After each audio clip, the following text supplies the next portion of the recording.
Hey everyone, welcome back to another video, and we're doing something that we haven't done for a while, and that is doing a Forza video. So today's video we're going to be turning this McLaren Senna into an off-road beast, because let's be honest, this car is not good when it comes to off-roading, and I do have two Sennas, so don't worry, this is just a fun experiment car. Now, obviously, we've got to do a lot of things to this car, because look at how much control it has in off-road settings. This is not the best, but let's change that, because even though this car is not really built for off-roading, I think it will be fun to see what this car will look like for off-roading scenes. So let's get straight to the whole process. Now we could go with an all-wheel drive setup, but it does decrease our off-roading capabilities, which is a bit shocking, but I guess it depends on what type of vehicles you have. So we'll just leave that for now, but let's see what we can do in terms of basically the engine. Now let's maybe change the camshaft a bit just to give us a bit of a performance boost. Because, I mean, it's one thing to obviously still have a car that can do off-roading, it's still nice to have a bit of control when it comes to the speed, and obviously a good acceleration, because having a good acceleration when it comes to off-roading can be very useful. There's not much we can do that can really make this go higher in terms of the engine change, which is very interesting. So now let's go to the platform and handling. Now this is where we can actually see a big difference. So going for a nice rally spring and dampeners, which does increase it by 2.6 centimeters, is honestly a good big jump, but you can see that we do drop our handling a little bit compared to the stock, so it can give us a bit of a bad handling, but it's good to have a bit of a height.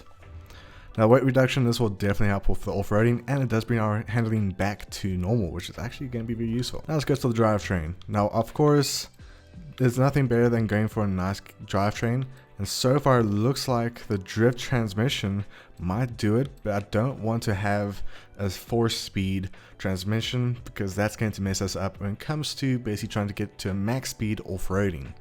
So it's between us going between 6-speed or 8-speed. I think for this purpose 6-speed might be a good option to go for, but it's going to be tough. It's going to be tough. I mean, it's not much of a difference. We do go up a bit for off-roading capabilities, but I think 8-speed might be a good option to go for. Now differential, we can obviously do it to off-road differential. This obviously is mostly for those that do want to tune this car even more for off-roading, which we'll not really do in this video, but it's nice to have that option. Now going to tires, this will obviously make a big change. Now the right tires should be these ones, which does give us more grip. But I'm checking the other options to see what we have. But it looks like these tires will be the best compound for us to use. But it does drop us quite a bit in terms of acceleration and launch, and even handling, which is a bit shocking, but it should work for us in terms of having a good off-road experience. Now tire size, we're going to obviously go for the biggest ones we can, just to give us a better grip when it comes to off-roading. Now the aero and the appearance, this is going to be kind of unique to see. Now we can go for the Forza edition, and it doesn't really do too much on our off-roading capabilities, so we'll add it just to give it a bit of a more rugged feel. Now let's check the aero, and we can do the Forza edition.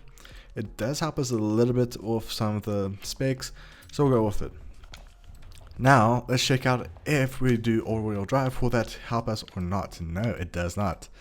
Okay, so this is going to total us to 45,700 credits, which honestly, not too bad. It's probably my cheapest conversions I've ever done on a video before. Okay, so now that we have the car tuned and upgraded to off-roading capabilities, let's give it a bit of a look to make it more off-roading, because come on, we're doing this in a proper manner.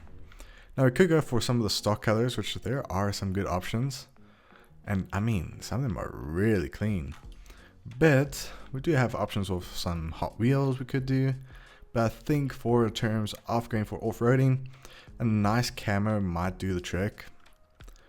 I don't want us to go for too much of a gloss though. I think this will probably be the best option to go for. We can go with a bit of a white. I think white might be a good option to go for. Our rims, we can customize them a bit. I think going for a nice carbon fiber look might be a good choice.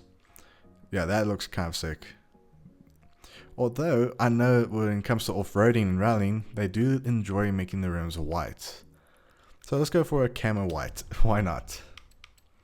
And then we can tint the windows, but I think we might just leave the windows.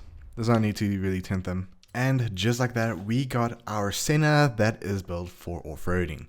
Now, I will be honest, this kind of looks sick. I think the wrappy window kind of suits this type of style, and it really blends into the zone of most terrains in Forza Horizon 5 of the map.